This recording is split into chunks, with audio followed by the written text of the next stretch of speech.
Guyyaa har'aa aanaa jalduu magaalaa jalduu keessatti jechuudha. Maaltu ta'ee maaltu uumamee baga gammaddaan isiniin jedhaa. Obboloota koo akkam jirtu? Fayyaa nagaa keessanii? Nagaa kiyya galata waaqayyoo isinillee bakka jirtanitti baga fayyaa nagaa keessan taatanii tole hordoftoota kiyyaa nagaa kiyyatti aansuudhaanii aanaa jalduu magaalaa jalduu keessatti jechuudha. Namoonni jalduu wallaaltan hin jirtanii tarii yoo qaamaan illee dhaquu baattanii jecha maqaa dhaga'uun ooltanii jalduu karaa hamboo jechuudha.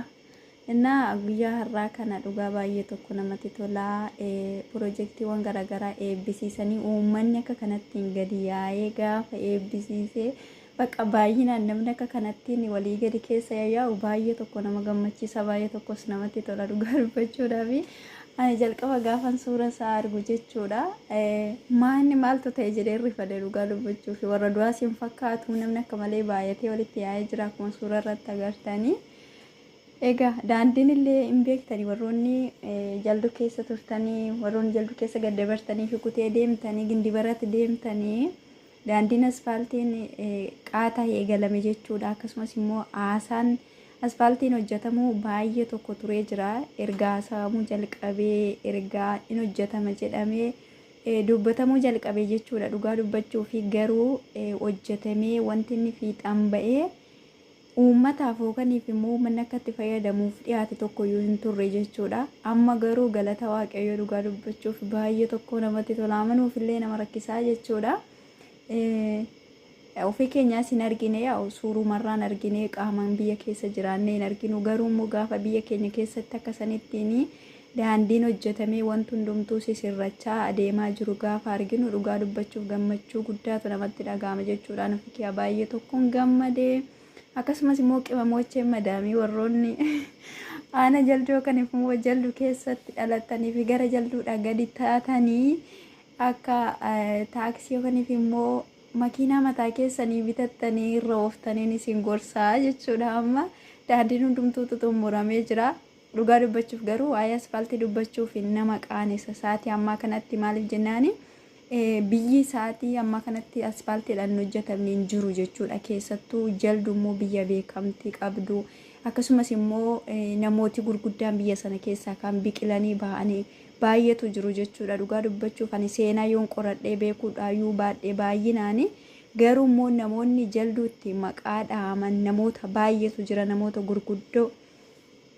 Innaa amma kanayyuu turuun qabu ture akka seenaa biyya saniitiif jechuudha. Dhugaa dubbachuuf daandiin kun amma saatii kanaayyuu ture. Saatii kana baga gammanne jennee kanaas ofnuyyuu miti. Dhugaa dubbachuuf yeroo tokko tokko nama qaanessa. Nufi kiyyattan qaanaa maaliif jennaan saatii kanayyuu ga'uun qabu ture sila.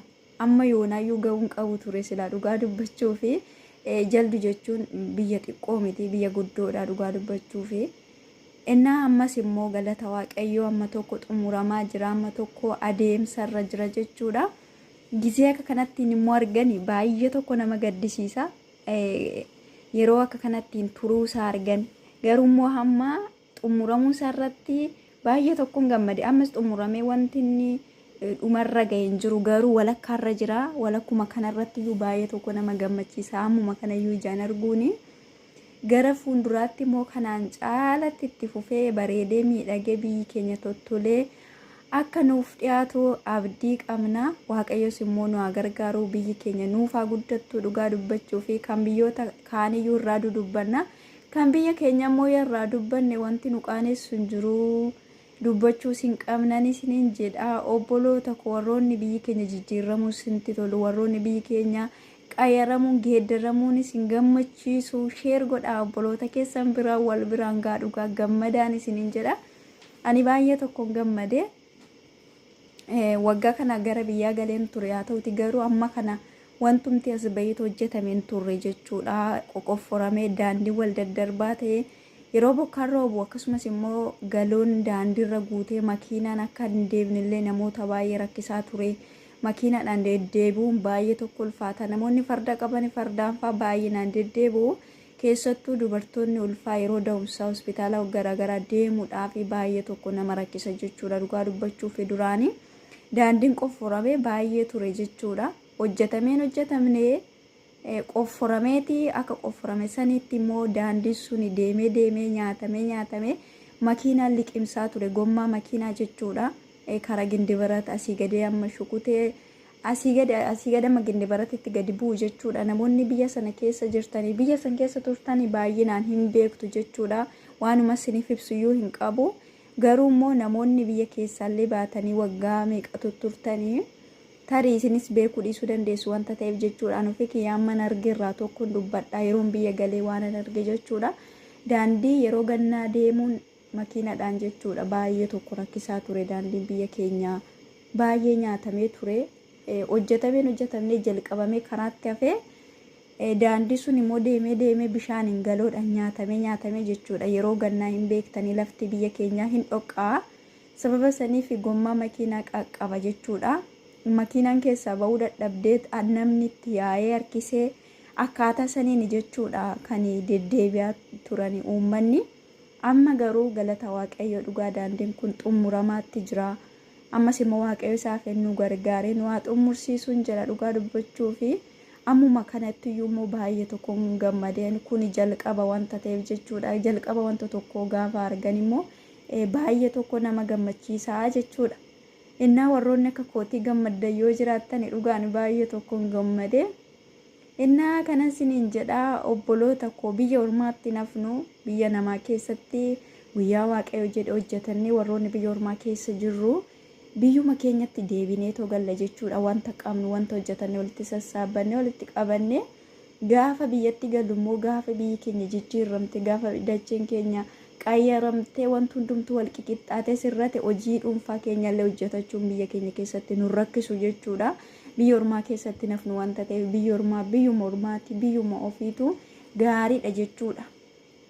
Yoollee haalli isaa yookaan immoo iddoon isaa mijataas ta'uu baate biyyuma ofiitu namaaf gaariidha. Kanaafiyyuu jechuudha dhugaa dubbachuu fi namoota hojii hojjetachuuf yookaan immoo hojii garaagaraa hojjechuuf fedhii qabanii fi wanti kun carraa gaarii uuma jechuudha. Daandiin hundumtuu wal qixxaatee sirratee akkasumas immoo argitaniirtu riqicha yookaan immoo dindila karaa daandiirraa daandiitti dabarsu uummanni duraanii muka yookaan immoo akka dagaleetti goggodhaniitu irra deddeemaa turan jechuudha. Otoo wanti sun cabee otoo mukti sun cabee keessattuu dubartoonni ba'aa baatanii ittiin looyee otoo achi keessatti kufanii akkasumas immoo dubartoonni ulfaa yeroo daandii kanarra deeman dhugaa dubbachuuf baay'ee tokko suruun nama jedha suura irratti gaafan arge. Amma garuu bulukeetan jechuudha dindila sana hojjetanii dhugaa dubbachuuf baay'ee tokko sirreessanii jiru. Baay'ee tokko nama gammachiisaa uummanni keenya gaafa gabaa isaanii ba'anii of sodaachaa kan akka hin deemne jechuudha. Horii isaaniillee gaafa daandiitti ooffatan yookaan immoo harree yeroo fe'isatti fe'anii ittiin deemanii baay'ee rakkisa jechuudha duraan. Amma garuu bulukeetan hojjetamee dindilli sunillee wal qixxaatee baay'ee tokko sirratee akkasuma immoo bishaan biyya keenya jalduutitti baay'ee rakkisa jechuudhaan illee jaldu keessa yoon jiraachuudha baay'ee namoonni jaldu keessatti barachaa turtan ijoolleen hin beektanii jechuudha. Bishaan waraabuu yookaan immoo bishaan dhabuun amma akka nama rakkisu bishaan sunillee hojjetamee boonoodhaan jechuudha amma uummataaf dhiyaatee jira. Inni kunillee baay'ee tokko na gammachiisee dhugaa dubbachuu fi ibsaanii fi bishaan bakka hin jirre jechuudha namatti hin tolu maaliif bishaan malee namni hin jiraatu wanta ta'eef jechuudha. Innaa kananis isiniin jedha baay'ee tokkoon gammadee biyyi keenya amma tokko tarma tara jijjiiramaa deema jennee abdii qabna. Waaqayyo immoo kanumaan caalatti nu haa qarqaaru akkuma amantii keessanitti isinillee biyya keessaniif waaqayyoon kadhadhaan isiniin jedha obboloota koo. Gaafa uummanni keenya haalli mijatee fi isaaniif ta'e jechuudha qixxee nuuf ta'eeti dhugaa dubbachuu fi gaafa uummanni keenya nagaa ta'e nuufillee nagaadha jechuudha. Biyya keenya dhiphachuu sila inafu wanta ta'eef jechuudha. Waa'ee biyya yaaduu nafu waa'ee maatii yaaduu ni nafu. Innaa akka kanatti sirratee jira. Duraanillee namootarraa mana diddiiguu jennee baay'ee tokko sodaannee amma diigames daandiirraan alatti warra hojjetanii diigamee ture.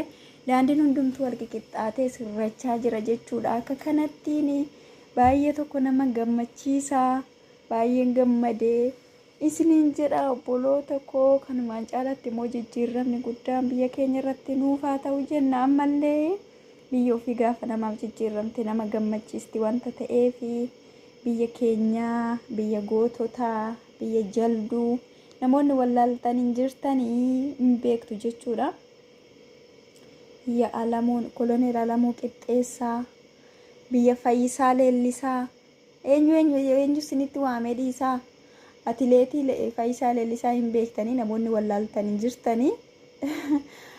Innaa akka kanadhaa biyya Caalaa Bultumee namni wallaaltan hin jirtanii. Kanan isiniin jedha obboloota koo baay'ee tokko namatti tola baay'ee nama gammachiisa viidiyoon kiyya guyyaa har'aa kanadha jechuudha. Waan amma ammaatti na wajjin turtaniif guddaa galatooma. Warroonni maatiin aan taane immoo maatiinaaf ta'uun na jajjabeessa laayik sheer gochuun na wajjin hin taane isiniin jedha baay'een isin